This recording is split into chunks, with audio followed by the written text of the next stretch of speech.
welcome to our eAutomate user group call. We've got Jim Cozzi here today, who's going to talk about the way they do progress billings and deposits. Based on our prior calls, I don't have any other open items. With that in mind, here's Jim. Okay, so what I did is I set up a fake sales order here, but I can walk through and what we do. So for this order, we're going to say it's a new bank. We've sold them an alarm system, drive-up system. There's also installation and freight. So if you I'll walk it through it and I'll explain why freight is in here instead of over here. But so for the alarm equipment, let's say the total for the alarm equipment is $10,000. Video 15, drive up 30, installation 35, freight 500. So what we do, if we're going to bill, let's say we're billing 30% upon acceptance. What I'll do is we'll add a note here that says billing 30% upon acceptance. Say okay, and then we go to fulfill it. And what we do is we'll fulfill, say 30% of that, 30% of the video, 30% of the drive up, 30% of the installation. And this is why freight is in here. This way we can bill 30% of that. So you're billing 30% of your entire contract. So that's how we create it. The total amount over here was 96,000. Right now we're billing 28,800. The other thing we do is we fulfill 100% of that note. So that note will show up, and it won't show up in the next one.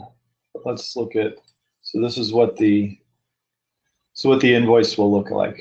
So again, we're doing a third of everything, 30% of that, so 3,000, 4,500, etc. And then this note, and that way the note doesn't show up again next time. You'll create a new note for whatever, 60% upon completion, and then do another one for 10%, or whatever your terms are. Mm-hmm. So that's how we do the invoice. And then what we'll have to do with the sales order is all the individual items that are inside the alarm equipment, those are going to have to be added separately, and those will be billed at 0%. So let's just say, we're going to just put a note out. We don't have that.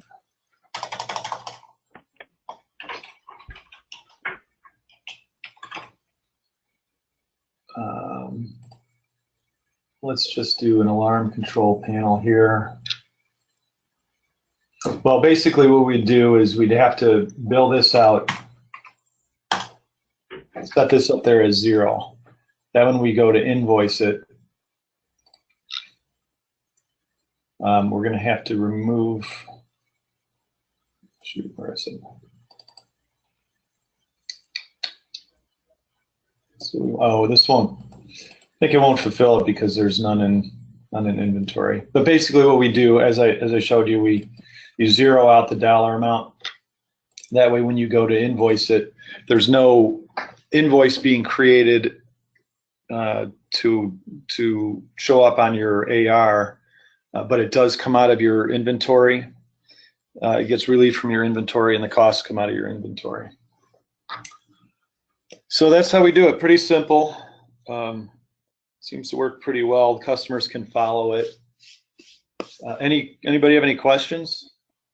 You are all unmuted. If any of you want to ask any questions about how they do this, or if you want to get some details on pieces of it.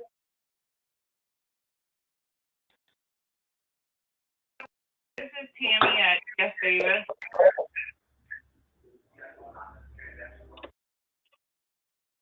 Go ahead, Tammy. Hi.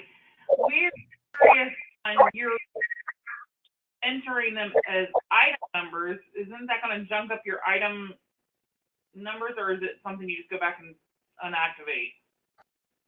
Are you talking about these? Yes. So these are not inventory items. Okay. So they don't. There's no cost. Then there's no cost associated to them. Let me see if we can look at it. So it's a revenue item only. There's no cost associated to it. There's no, obviously, no vendors. No price, because that changes all the time. So whenever you're not creating anything that needs to be relieved, and you're not creating anything that has a cost associated to it. Okay, you just got it as an expense. That's fine. Okay. Yep.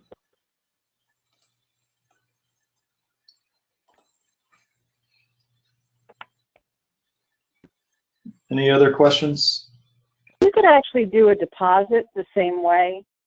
I mean, you're doing it for a progress billing, Right. but if somebody wanted to give you a deposit, you could create an item called a deposit, right, and use that on your invoice just to create that deposit invoice. How would you do that?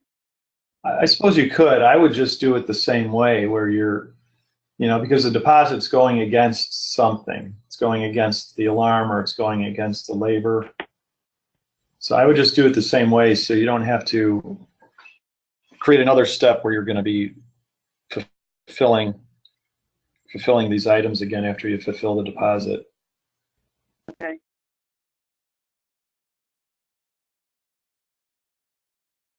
All right. Does anybody have any questions? It's awful quiet out there. Like I said, you're not muted. James, John, Mark, and Tammy, you're not muted if you have any questions. I'll just say that looks exactly like the way we're doing it. The only difference is that we are using actual part numbers, and it still shows them back ordered, but at least it bills it, and then we just don't recognize the revenue until we do the full thing.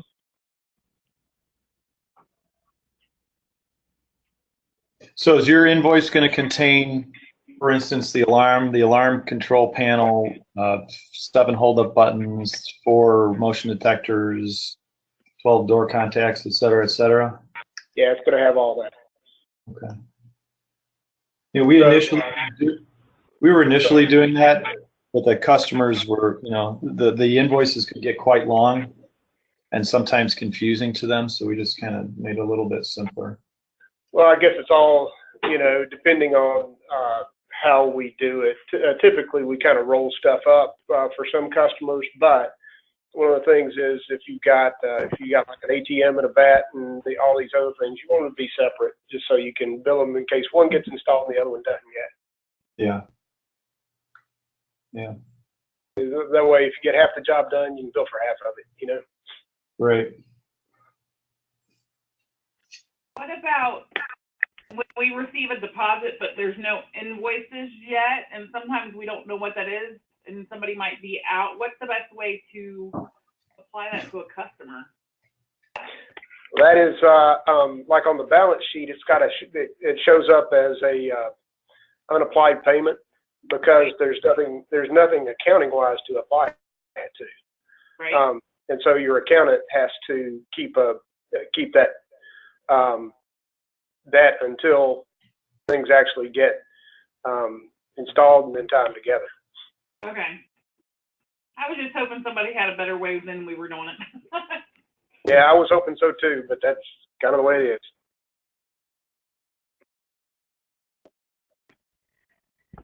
Okay, does anybody have any other questions on this?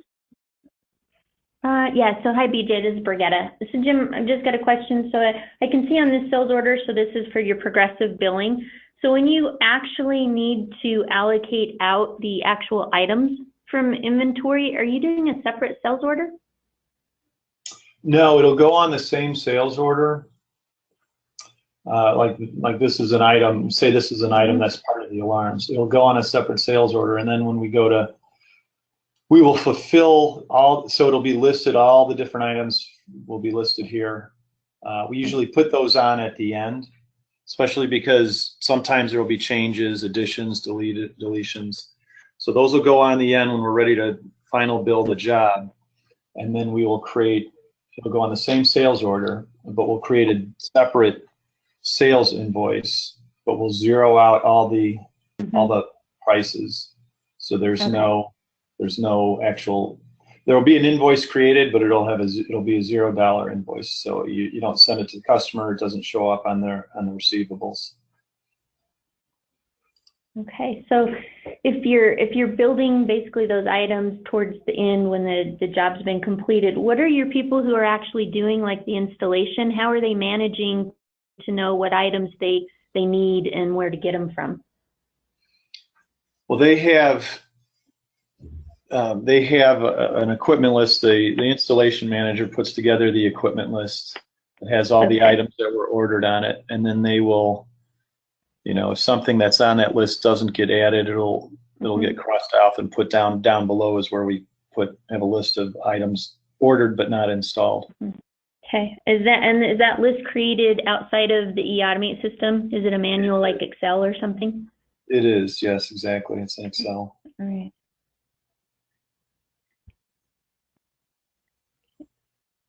But even though it's in Excel and all that, are all those parts and pieces alive in eAutomate so that they get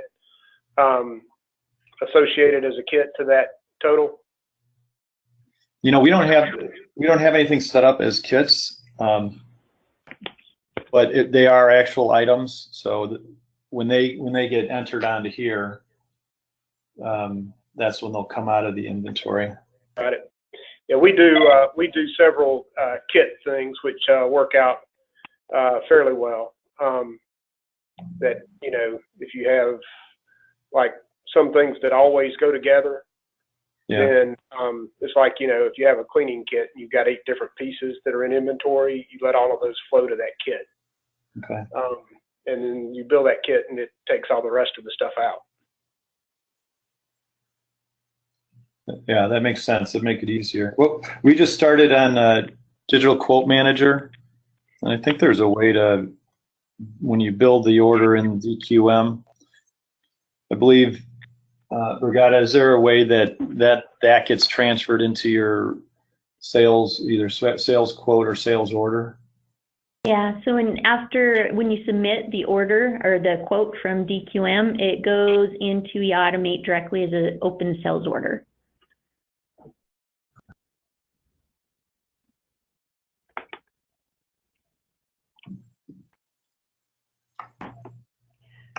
So just a question for the group, kind of based just on where we're at right now.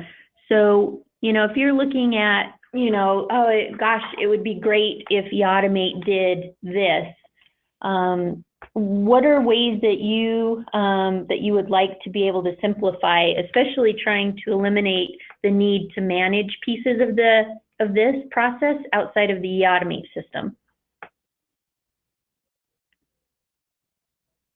I see this sales order filling in at 30% as the workaround. Is there a way we can do an split at 30% per contract, and then like a 90 and then a final?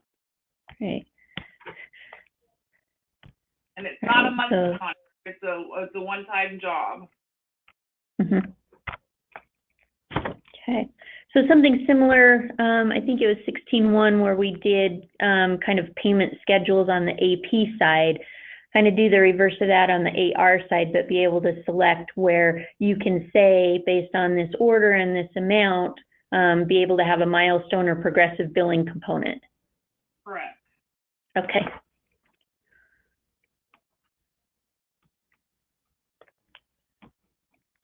Like our job. Am I stating the obvious, though, that one of the problems is the customer doesn't want to see 25 components of their alarm system all listed separately with a progress payment against it, that they want one line item for alarm system? My customer don't, well, some customers care and some of them don't. So, but basically, we have customers that we bill at 30% deposit with upon order, and then like 90% on shipment, and then 10% 30 days net.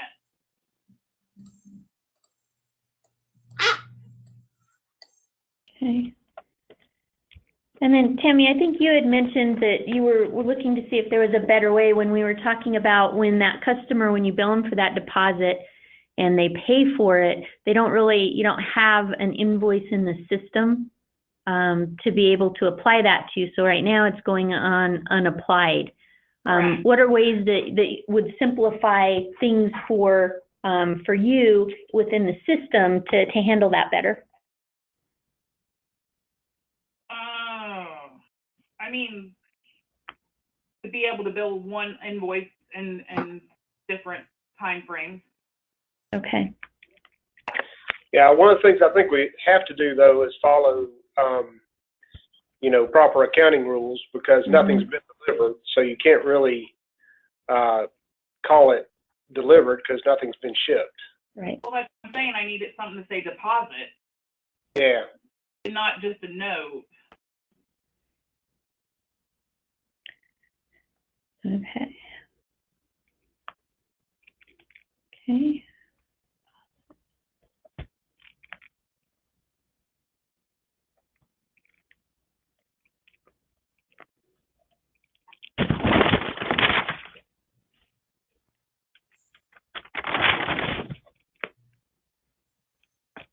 Okay, and then, so going through the workarounds that you're doing right now, what are the challenges that you're faced, say, at the end of the project? The project's been completed and you need to do that final billing.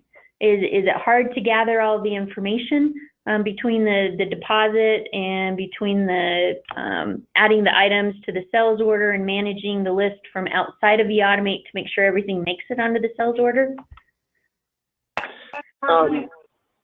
Once the sales order is in, it flows pretty well for us. The issue is that you just have to make sure that you've got an accounting function that keeps all of the prepayments and applies the two together before we, close that one.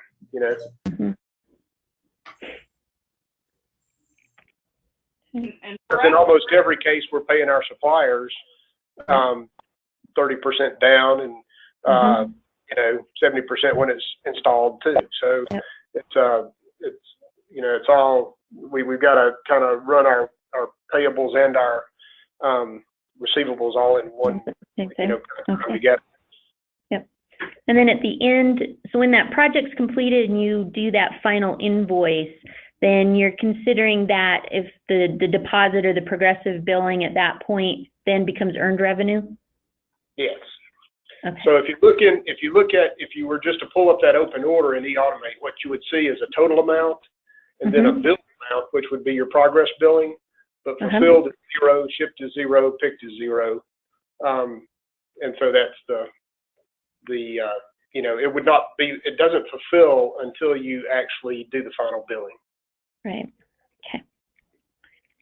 And we're not billing out yet because we're still having tax issues, so we're holding invoices.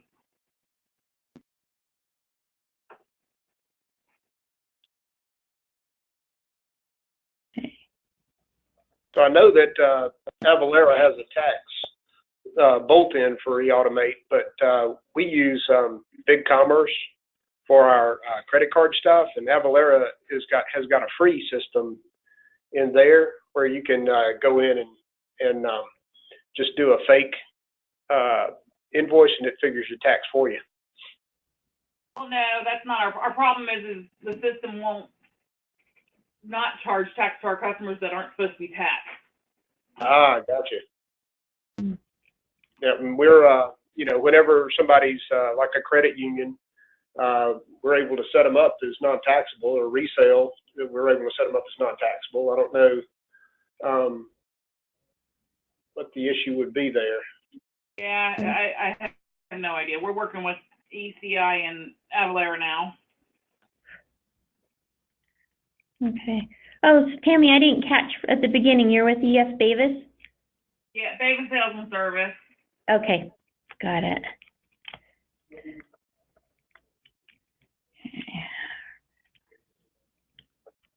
Okay.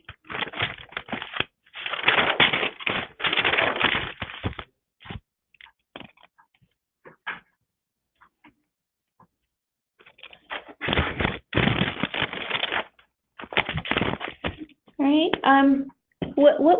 What's your feedback? So when we talk about project management and being able to introduce that, do you also see a mobile component needed for your guys out in the field for project management?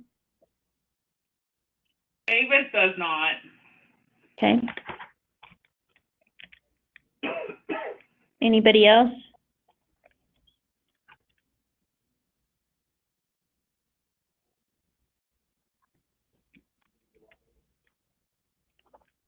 Okay. Okay.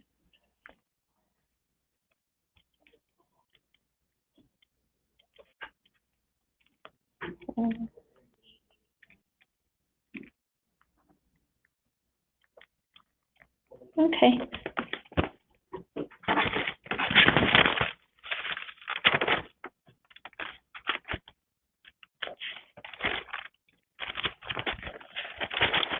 Right. Well, Jim, thank you for demonstrating that for us. I appreciate you having that built for the demo and walking us through. That was really helpful.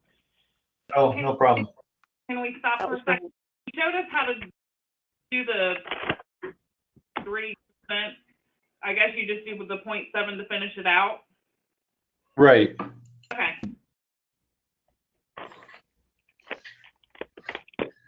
Yeah, whatever your terms are, I mean, you could just break them up as long as at the end, the last one fills it to 1.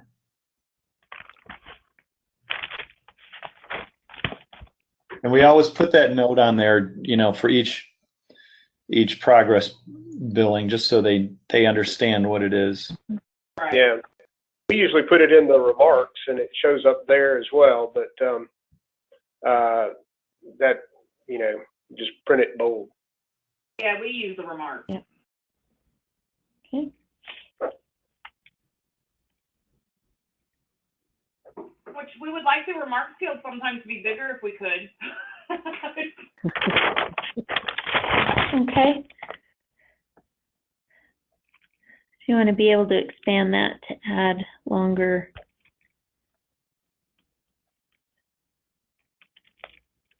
Marks. Okay. Got that down, and I can forward that through. So what kind of messages are you putting in the remarks for on your invoices? It runs the gamut, but it's like, you know, we put in the first 25% per agreement, or the second 75%, or the first 50 and the second 50, that sort of thing. Okay. Then also, you know, in some cases we're billing in dollars when the customer wants to pay in euros or something like that. So you get this whole where you got to just use it for any, you know, it's free form. Yeah. Okay. Same here. Great. Thank you.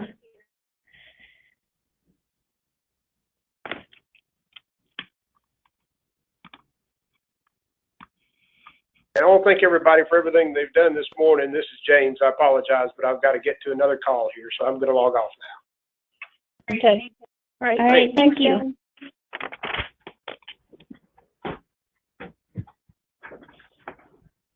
All right. Does anybody have anything else that they wanted to take a look at?